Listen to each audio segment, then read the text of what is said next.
it's Kathy from Bishopstone Yarns. I'd like to welcome you here to the episode 21 of Bishopstone Yarns. And as I was saying, I'm Kathy, and this is the Bishopstone Yarns podcast. It's a podcast mainly about knitting, a bit of sewing, a bit of spinning, a bit of cross stitch, and some of the other kind of crafts that I might be working on from time to time. What I usually do is one week I will do a mainly spinning podcast, and then the other week I'll do a more knitting kind of sewing type of podcast. And of course this one is a more knitting and sewing podcast. So I'd like to welcome everyone here.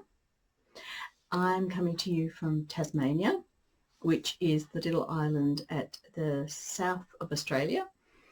And you find me here at the moment in the corner of my studio. And it's, of course, what's this date? It's Monday, July the 4th. And, of course, because we're in the Southern Hemisphere, it is winter at the moment. But I must say that the weather hasn't been too bad. We've had quite nice blue skies and sunny weather. Be interesting to see if that continues or not. But it's still definitely sweater weather down here for us, and so we've been enjoying wearing all our nice warm jumpers. Anyway, for those people who are returning viewers, hi, it's great to see you again, and it's lovely to spend some time with you. If you're a new viewer, welcome. It's really nice to see you here, and I hope you enjoy spending some time with me, hearing about what I've been making. And of course, if you like the video, press the like button, and if you haven't subscribed already, subscribe, because that helps me out here and it helps other people find me as well.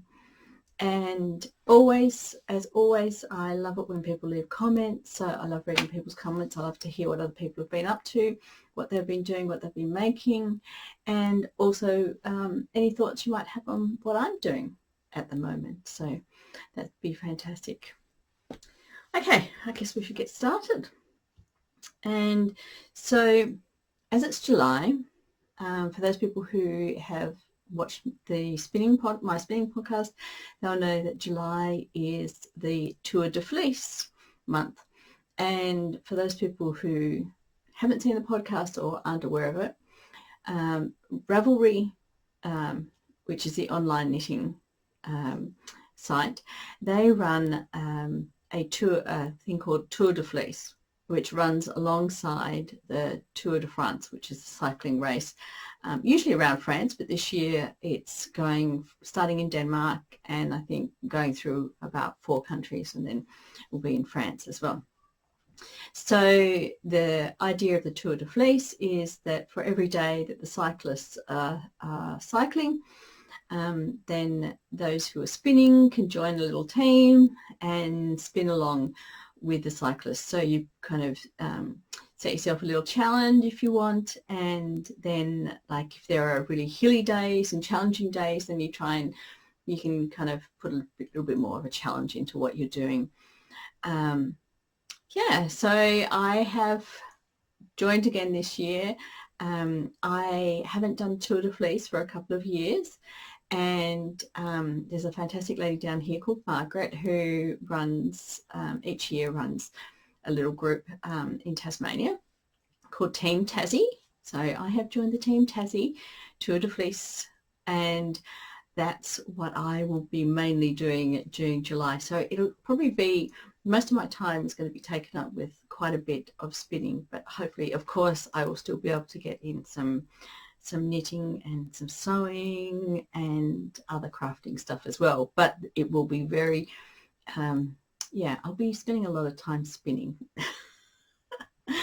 I don't know how much I'll get through, but my project for Tour de Fleece this year is I have a brown wool fleece and a white alpaca fleece that I'm trying to blend together and spin up, so that then I can eventually knit a jumper from it. So that's my goal. Carding and spinning and carding is a lot of what I will be doing until the 21st. So it runs from the 1st of July to the 24th of July.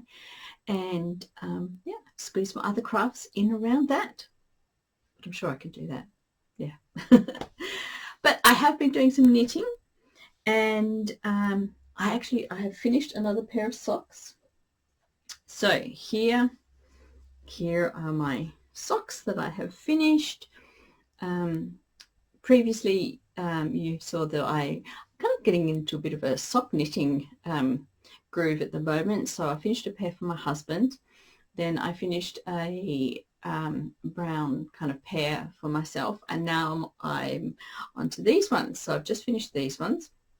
It's a good time of the year to be knitting woolen socks because get a lot of use out of them at this time of the year. And because I've got quite a few hand knitted socks, but they are getting a bit old. Some of them have lost their colour, so I've got some in similar sort of colourways to this, but more in kind of pinks and purples. And some of those are starting to lose their colour a bit, and they're looking quite old, and thought it was about time I got some new ones. So there's one pair of socks that I have finished, which I'm really, really happy with. These were knitted from, just pop it up there. So, is it going to focus on that? Heirloom 4-ply Jigsaw, and the colorway is, I think, 072. It doesn't have a name, it's just 072.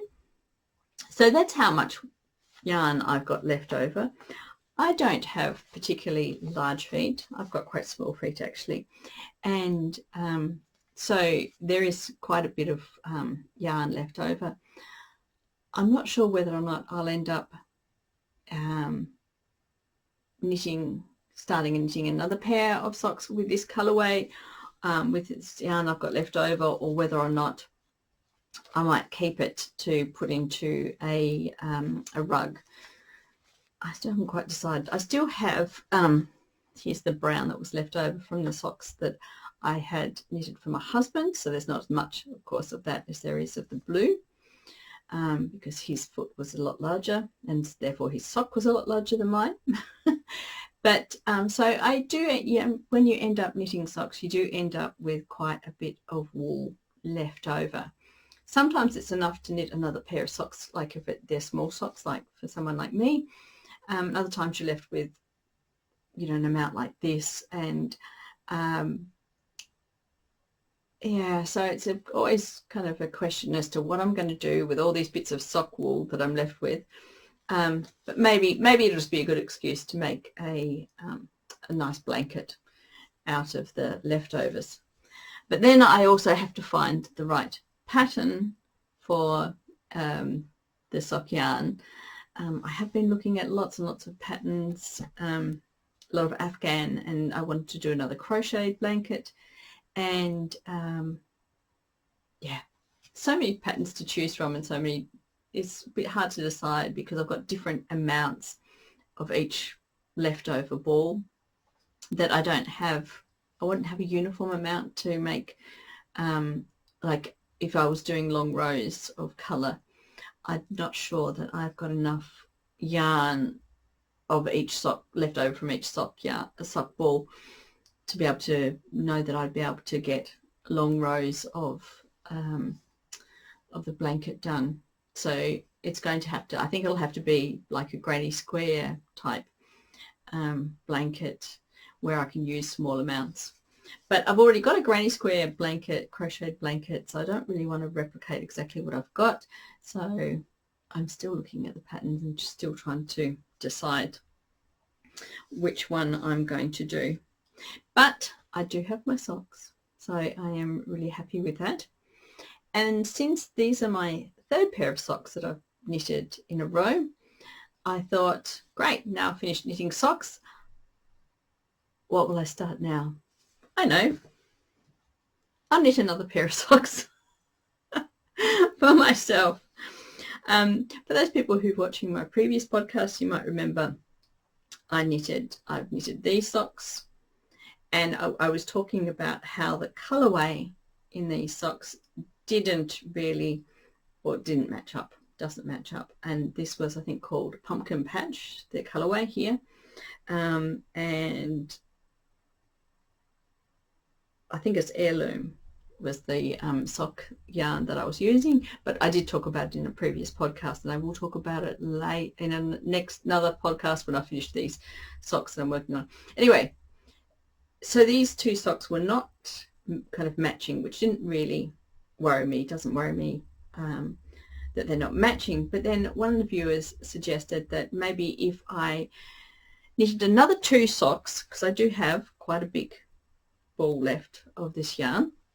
So if I started knitting another two pairs of socks, then they might come out, you know, if they come out similar-ish, then I could just swap, you know, and say have the two orangey coloured socks together, and then hopefully the other one will be a more browner sock, and then I can put it with this one. So it'll be an interesting experiment to see if it works out. So far, it's kind of, this one hasn't got any, as you can see, it doesn't have any orange colorway in it at all. This one already has the starting of an orange, so it'll be interesting to see once I finish this sock if maybe, this could be the same level colorway here. It could be kind of repeating. This might be round about where the repeat is, and so then if I come down to have orange down here, then I might get, when I start knitting the second sock, then I might end up with something a lot more brown and green for the other one. So stay tuned and you'll be able to see whether or not that's what happens with this colorway. It's interesting because usually with sock yarn, the colorways are repeated, say like this one, so you get a lot more.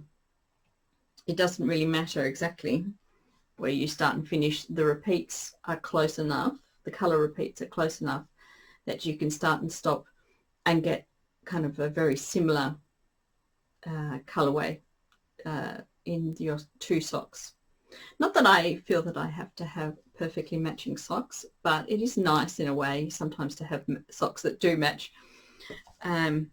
So it's interesting that this one, the repeats, I can't even understand. I can't really work out why there would be two. I mean, this couldn't even be used in terms of if you're knitting a really large sock. So even a big huge men's sock is not going to give you a color repeat. So I'm not sure, but anyway, it'd be an interesting experiment. And as you can see, I am still using my 2mm. Where are we? Don't know. Don't know where I can show it. Yeah, there we go. The 2mm bamboo DPNs. And this is not what I usually knit socks on. I usually knit toe up on circular needles, but these had been my mother's, and this wool had come from my mum as well. So that's why I thought I'll just continue knitting this way. This is exactly the same way that I had knitted these socks. And I suppose I should talk about these blue ones. So the pattern that I used is not really, it's not actually a pattern. I just start with, I think I cast on 60 stitches for the rib, and then I did a 1x1 rib.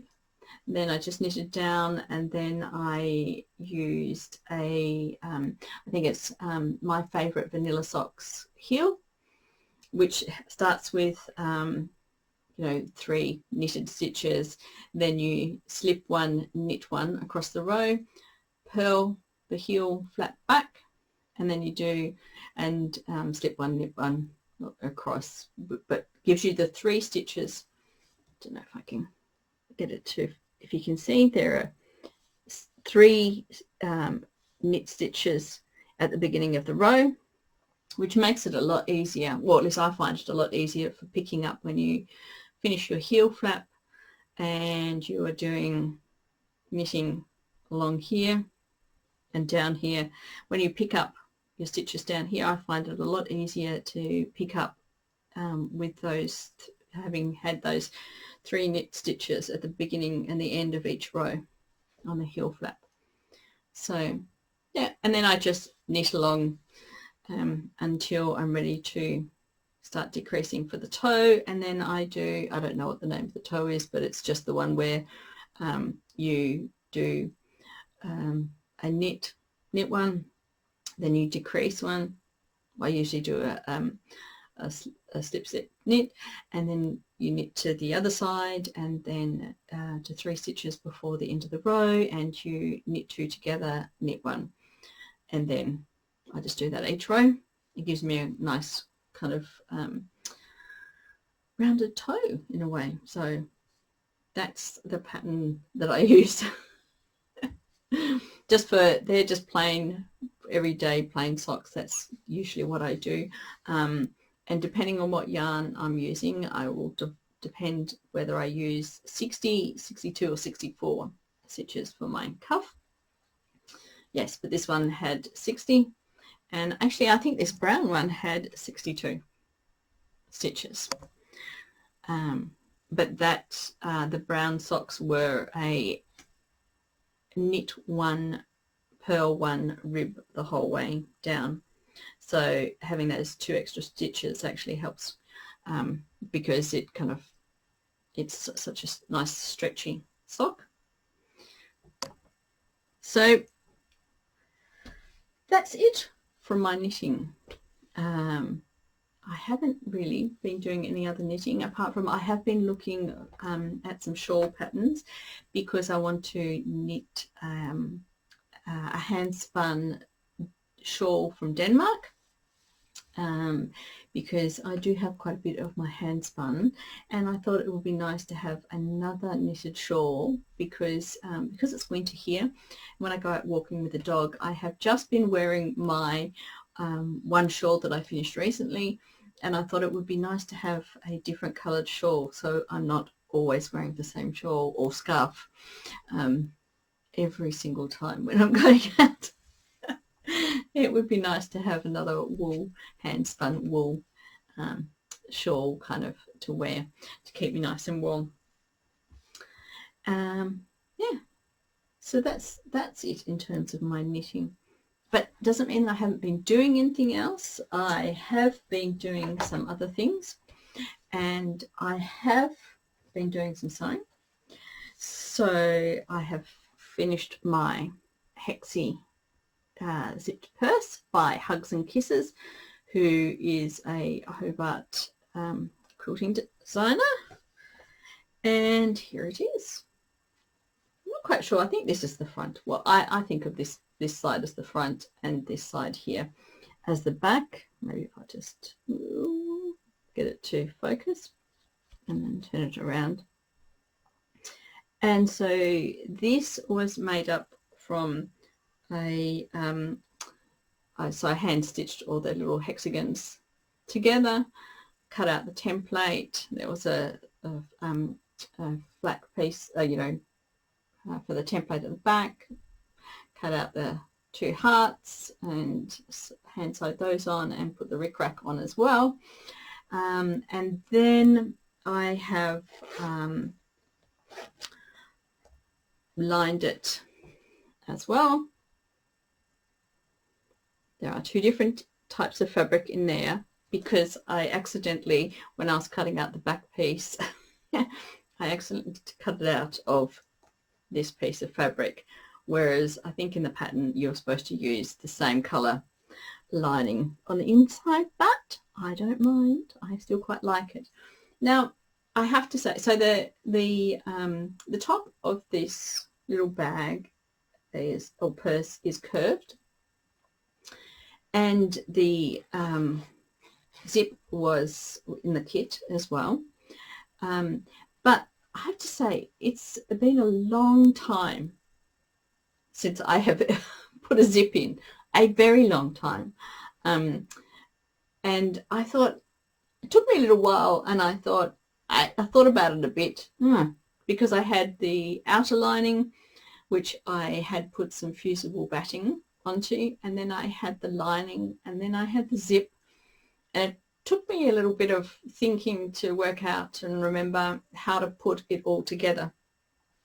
Now the zip, as you can see, so the zip does go all the way from one end to the other, and what I would have preferred to do is put a little material tab here at this end and at this end, but I just kind of winged it, and I kind of had forgotten exactly how to do it, and it wasn't until after I'd put it all together that I then went onto YouTube and watched a video about putting a zip in to a lined purse with the little tabs at each end. In the video, I can't remember the name of the lady who did the video, but the video was really, really good, but it was with a flat, so like a flat topped bag. I don't know if that makes any difference or not, because trying to make sure that I sewed the curve and tried to get the zip even with the curve, I found it a little bit tricky as well, especially with the batting in there as well. But so I went on YouTube, watched the video, and then thought, why didn't I watch the video before I put the purse together? Because now, next time I make a purse with a zip, I will know exactly how to put it in with the tabs at each end. But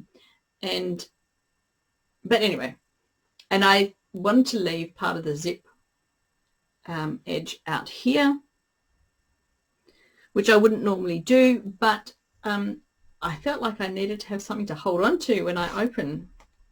And, you know, when you open up, it's nice to have something to hold on to as opposed to just having to hold on to the edge of the bag. I think actually if I had thought it through, I think I would have put a little loop out here of material so I could have held on to that to open and close the purse, but very happy with it. So that's the Hexi zipped purse. So this is what I was using when I go to my quilting group and just do a bit of hand sewing instead of taking my big kind of sewing pieces with me. I'll show you in a minute the new thing that I'm starting, that I will be taking with me to my quilting group to work on. So the other sewing thing that I had started, I think I've shown you this one before, was the Maven. This is the Maria apron. So I was really keen to make a little apron with a crossover back, and so I had gone out and bought some material, and this was the material that I had bought. So it's a linen, and originally I was looking for, I was going to get a brown, a blue, like an indigo kind of coloured blue, but anyway I ended up getting this kind of a, I don't know what you would call it, a browny purpley colour, which I really, really like. It's like a, I don't know actually, it's not a plum, it's not a purple, it's not a brown, it's kind of somewhere in between all of them. So what I have done is I have put the majority of it together, if you can see. So here's the front and the side, and I have the straps here, which I haven't attached yet, but then it does have a facing. If I turn this around, it does have a little facing which I've attached, and I'll show you this more detail when I have actually finished the entire thing.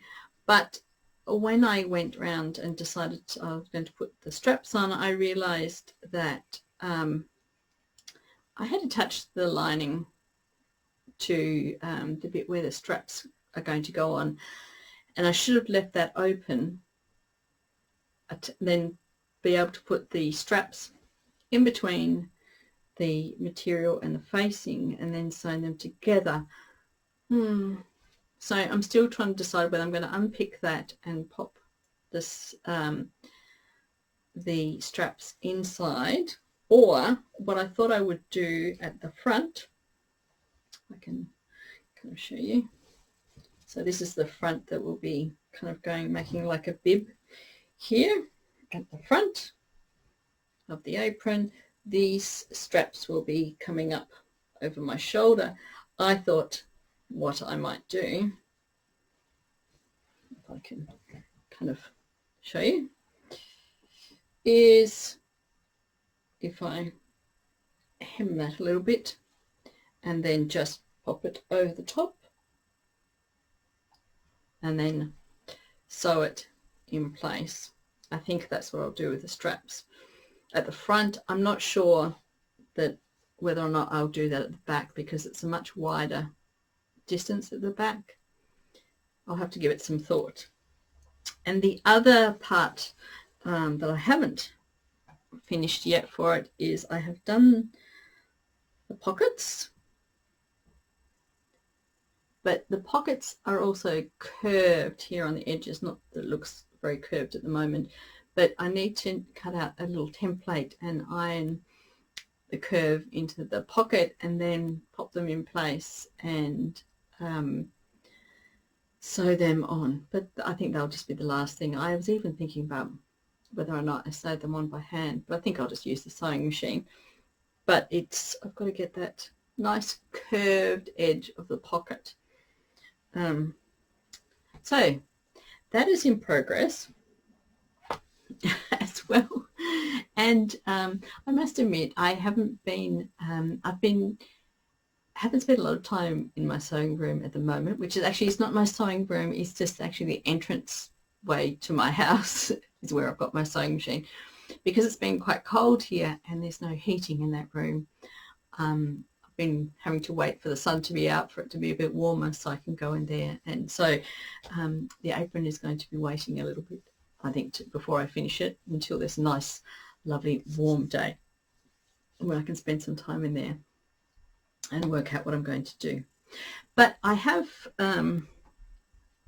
still been working on my farmer's wife's sampler quilt, and I have finished two, that might be easy if I hold it here, 2 pieces. So that's one, which I actually quite like. I hope it's not going to disappear, I mean, because it's quite a light colour, this one, and I hope this square is not going to disappear in amongst all the other brighter coloured squares in the quilt, but we'll see how it goes.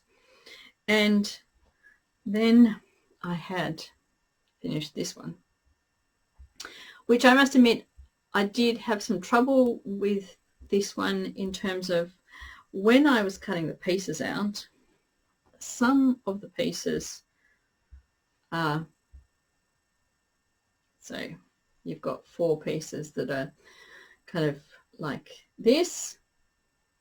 Oh, maybe I'll put it this way. And then I realized what I had done was I had cut out 8 pieces all in the same direction, which meant that I could not get the arrow shapes because everything was facing in the same direction. So then I had to go back. Luckily I had enough of the material. I had to go back and make sure that I cut 4 kind of, if you can imagine, going in that direction. So I had to have, where are we? Some that were facing this way, some that were facing this way, to make the points. So I'm not happy with this one. I kind of feel that some of the points are a little bit too close to the edges. When it'll be interesting to see once this is sewn with the edging around it, hopefully there'll be enough room up here that when they're sewn together you don't lose the edge of the point, because the point will need to be right on the edge of where the seam is. Yeah, I'm not quite sure whether I like the block or not, this one, but it was a good learning curve to make sure that I need to make sure and double check which direction I've got my material pointing as well.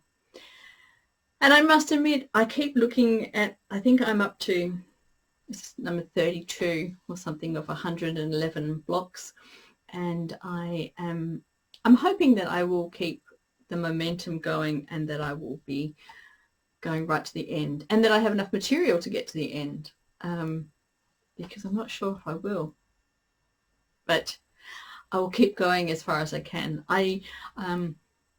At this point in time, I don't want to add all the pieces together to make a queen size doona, because I don't need another 2 queen size doona. I've already made myself 2 queen size quilts and a 3rd queen size quilt.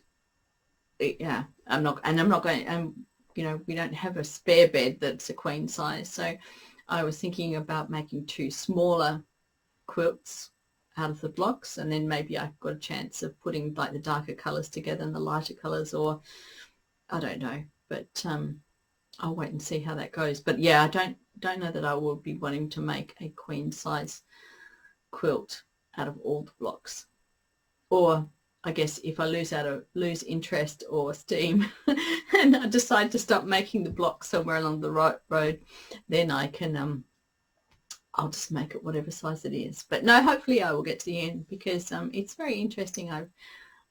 Not being a quilter, I am learning a lot about different designs and sewing and putting them together.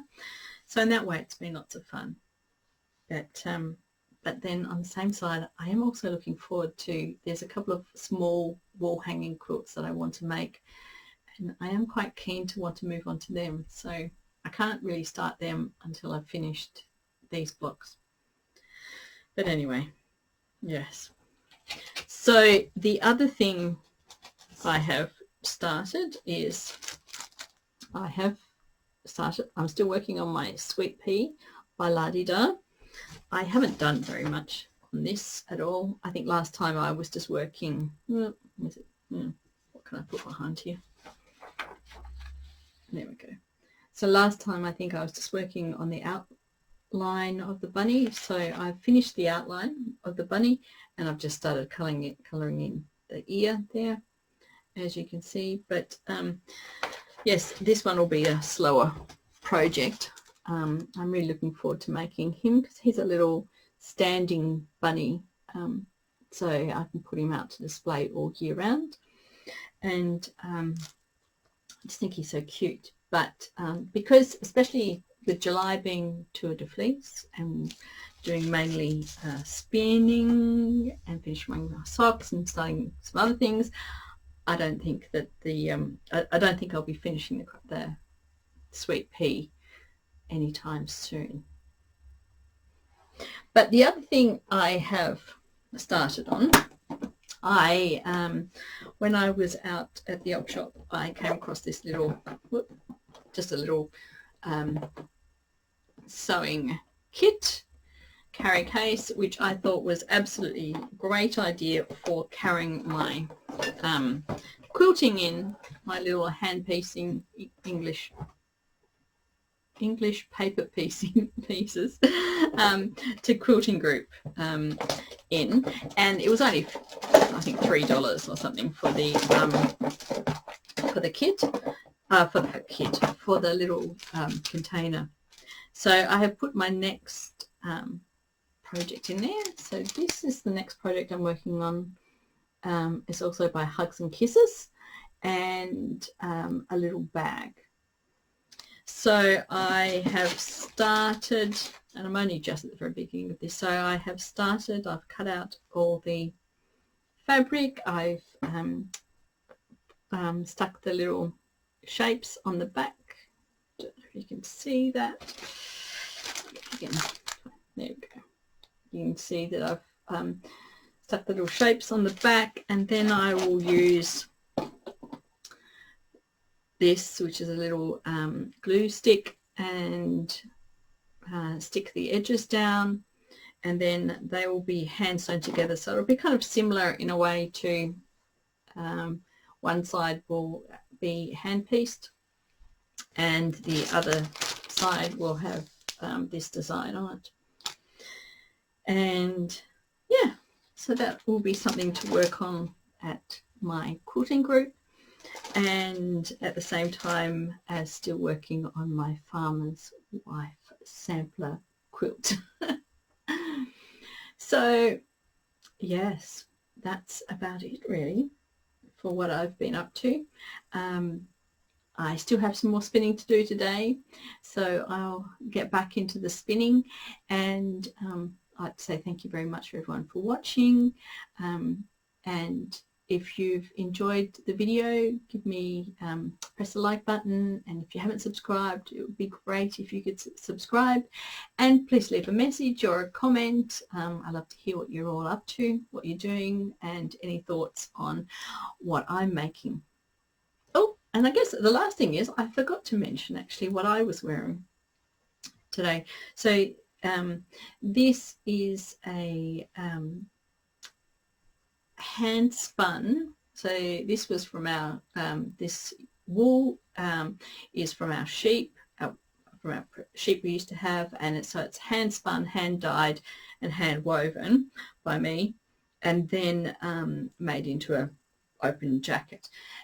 So this was just all the pieces were woven to the right, you know, for the pattern, so there was no cutting. They're all straight strips, so you've got you know, 2 panels here at the front, you've got a panel here for the collar kind of turns over, and then there's just a little bit of a gather here in the shoulders to make the sleeves. So yeah, so that's what I'm wearing, but I might talk about that a bit more another time if people are interested. But yeah, that's it. That's all I've been doing. So I hope everyone has had a good week, a good time doing some crafting, and I hope you have a good time during the next week. I hope you find some time to do some crafting. If you're doing Tour de Fleece, I hope you're enjoying your spinning, and I'll say hello to all the people who are in the Team Tassie spinning along as well. And I'll see you next time. Bye.